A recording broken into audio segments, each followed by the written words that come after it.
Investigators say the suspected killer held a long-standing grudge against the Capital Gazette. Jarrod Ramos sued the paper back in 2012 after it posted a column about him pleading guilty in a social media harassment case. The defamation case was then dismissed. In an interview you will see only on CBS, Chip Reid spoke to the attorney of the harassment victim. Brendan McCarthy tells us his client was stalked and harassed by Ramos for years, and she lived in fear for almost a decade. He says she was so afraid she moved out of the state of Maryland. He was as angry an individual as I have ever seen. Attorney Brendan McCarthy says Jarrod Ramos tormented his client for years. She lost her job because of him. And she lost her job because of this individual. He is malevolent. He forwarded a letter to her employer basically stating that she was bipolar and a drunkard, which is ridiculous. McCarthy says the harassment and stalking began around 2009 after they became friends on Facebook. In 2011, she took him to court where he pleaded guilty to criminal harassment and was placed on 18 months probation. 5 days later, the Capital Gazette wrote a story titled, "Jarrod Wants to Be Your Friend." It outlined Ramos' alleged erratic behavior, including emails he allegedly sent telling McCarthy's client, "Go hang yourself. You're going to need a restraining order now, and you can't make me stop." Mr. Ramos was obsessively angry about this particular story.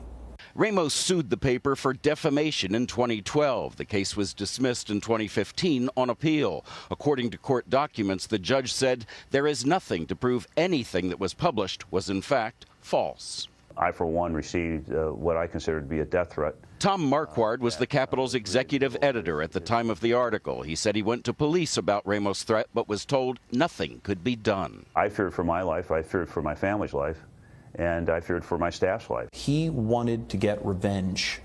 McCarthy said on Thursday when he heard about the shooting at the Capital newspaper, he immediately thought of Ramos.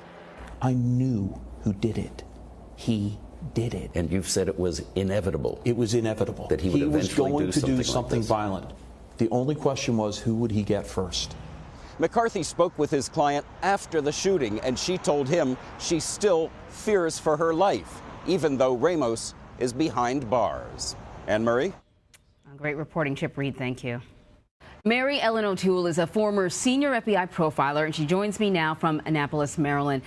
Mary Ellen, I'm so happy you have joined us to talk about this. I think many of us, when we heard about this shooting, started to try to figure out, what sort of person would do something like this. We know that the suspect had a long history with the newspaper. What should perhaps we have seen, or what should have been seen as a major sign with an individual like this? Well, that's a good question, and I can't say that there were just one or two major signs, because there are many people that have these personality traits that never step over the line and commit a crime like this.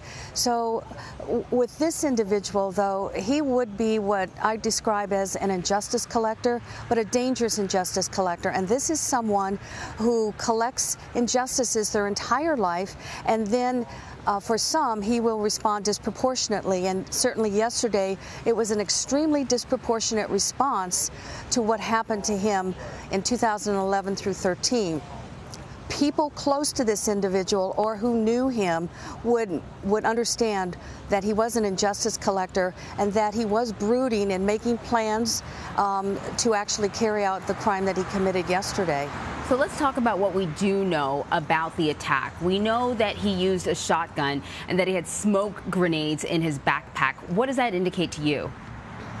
Well, two things. First, regarding the weapon, the shotgun is a terrifying weapon. You just have to hear it, and it just will put incredible fear in you. It may not be as lethal as an automatic weapon, but it can certainly kill many people, which it did.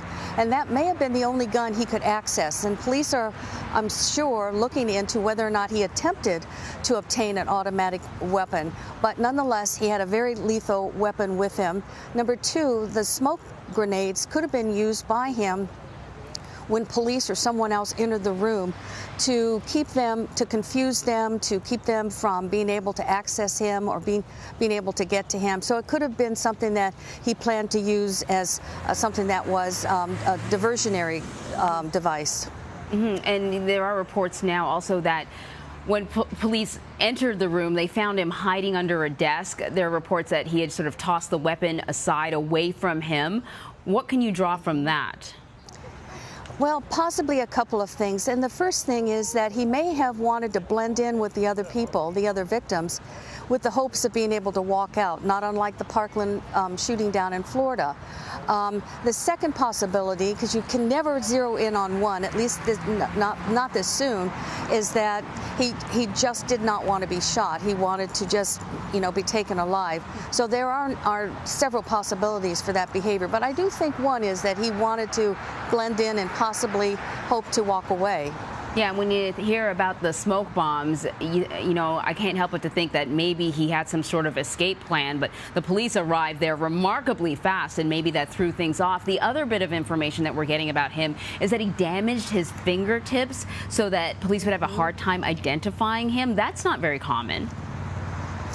Well, it's not very common at all to be able to successfully do that. So if he doesn't have a job where he could have damaged his fingerprints, but still nonetheless, if he did it intentionally or unintentionally, a fingerprint examiner would still be able to get his prints from the sides of his fingerprints, from the palm.